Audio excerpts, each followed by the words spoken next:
As a warning beacon, this tower likely saved tens of thousands of ships from slamming into the frying Pan Shoals.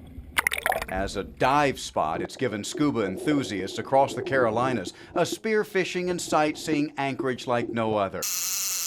As a fishing spot, it is a mecca, home to 1 billion bait fish and the black sea bass and barracuda they attract. But today, the Frying Pan Shoals Tower is turning a page, becoming a new kind of destination, one that has become the life's commitment for one man, and a once-in-a-lifetime adventure for those lucky enough to experience it. Our journey to the tower could have taken flight from Myrtle Beach on board a chartered helicopter. It's the easiest way to get 30 miles out to sea. Instead, we're hitching a ride with the tower's new owner, Richard Neal. He hires captains like Jeff Reed to get him and a half-ton of gear out there every other weekend. You see, this software sales engineer doesn't even own a boat. Grew up in Oklahoma, had no passion for the sea, until the tower showed up on a government auction website. After half a century of service, the feds wanted to sell this thing or drop the rusty platform into the sea. Well, Neal saw something more. His $85,000 bought him something most would consider little more than a fantasy. Okay, maybe this is my midlife crisis. You know, this is a little more expensive than a Corvette, a lot less expensive than other options, but it's certainly been an enjoyable thing. I've met a lot of people, learned a lot of things. Yeah, it's good to see it come back to life. Jeff Reed is not just a preferred captain for hire, he's one of Richard Neal's biggest fans. Every trip that I make, I can see a little bit of progress that they've made, so that's a fantastic thing to us guys as fishermen. To this day, when boaters approach the tower, there's still a sense of stability, security, something solid. It's a safety factor for us guys as charter boat fishermen. We feel really comfortable knowing that there's a structure in the event that something were to happen. You know, we've got a safe place. Like so many other parts of the old lighthouse, the spiral stairs that once led you up to the main deck 80 feet above the water gave in to rust. Getting there is just part of the adventure. Everything that goes in and out of the Frying Pan Tower goes in or out using this high-speed hoist, 50 seconds top to bottom, about 1,000 pounds each and every single weekend. And that 1,000 pounds doesn't include people. Yeah, that's how we're getting up there too. How you guys doing? Neal remembers the first time he entered the 5,000 square foot living deck. It sat vacant of any human contact for nearly a decade. It was as if the Coast Guard just walked away.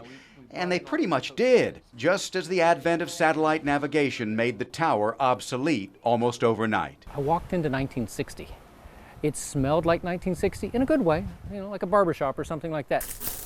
The smell may be gone, but the decades of wear and tear seem an overwhelming project. There are also parts of the tower, the catwalks underneath the structure, some stairwells and walkways surrounding the flight deck, that are simply not safe. For those who love a renovation project, this seems off the charts. The first thing you do is you sit down and you get over being overwhelmed. Because if you looked at the entire thing, you'd say what my wife said, and she said, how are we going to do this? And the best answer I had for her then is the same answer now. And that is, we're not going to do this. It's going to be a bunch of people helping us. Yeah, amazingly, none of the work being done to restore the tower is costing Neal a dime. Volunteers like Kelsey Claiborne couldn't wait to come aboard. Claiborne is a hospitality management major at the University of North Carolina. I'm really into the adventure aspect of it. I like doing anything that's out of the norm or that requires you to kind of step outside of your comfort zone. It's underneath here. We talked to Kelsey inside one of the 30,000-gallon rainwater tanks that'll eventually add to the freshwater supply here. She'll be helping to scrape the rust out first. All right, nice and easy. Ooh. And when her 3 weeks of volunteering here are up, she'll have something on a resume that will stand high above the sea of other graduates. They don't get many applications, I'm sure, that say I've worked in the middle of an ocean at a bed and breakfast. We'll take all of these out and replace them with all the new ceiling tiles. Some might have a hard time calling this an inn. It is still in pretty rough shape, but you know what they say about the value of real estate: location. That's gorgeous. And there lies the interest in this amazing piece of history and its appeal as a destination for the real adventure.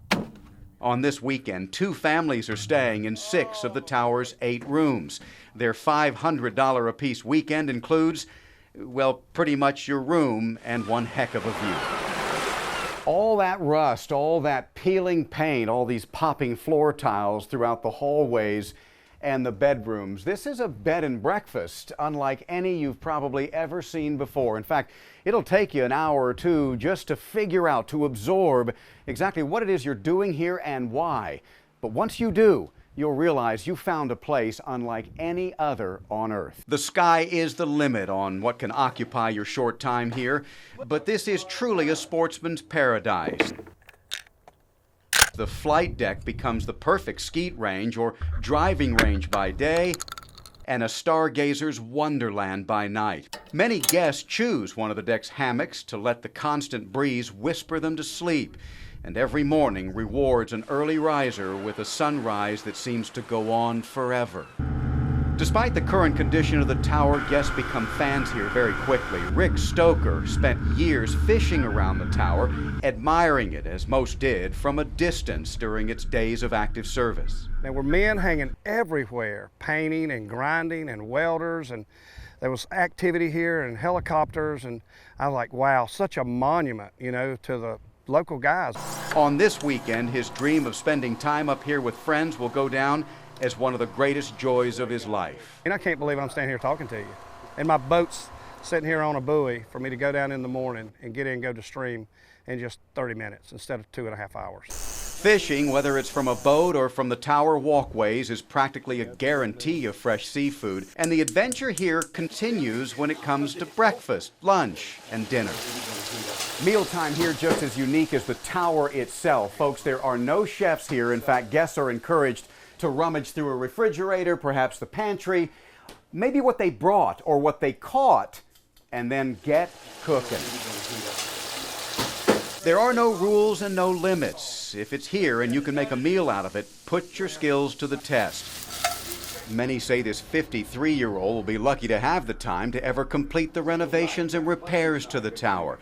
He still works full-time as a software sales engineer in Charlotte. But for Neil, it's all about the journey, about seeing others contribute to a project that will always be bigger than one man, and about offering the kind of adventure you can find in only one place. Every one of us has a certain amount of time here. And when that time is up and done, the last thing you want to think on those last days or weeks or minutes is, why didn't I do this? Why didn't I do that? Well, since every one of us has that, why don't you live like that right now? And that's what we're doing right now. On the Frying Pan Shoals Light Tower, I'm David Clue, WMBF News.